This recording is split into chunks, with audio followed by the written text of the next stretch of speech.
ऋषिः अनुष्टुप् छन्दः श्रीमहाविष्णुः परमात्मा श्रीमन्नारायणो देवता अमृतांशुद्भवो भानुरिति बीजम् देवकीनन्दनस्रष्टेति शक्तिः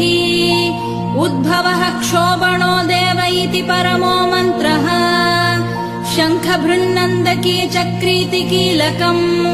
शार्ङ्गधन्वा गदाधर इत्यस्त्रम् रथाङ्गपाणिरक्षोभ्य इति नेत्रम् त्रिसामा सामगः सामेति कवचम् आनन्दम् परब्रह्मेति योनिः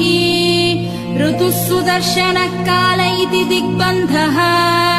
श्रीविश्वरूप इति ध्यानम्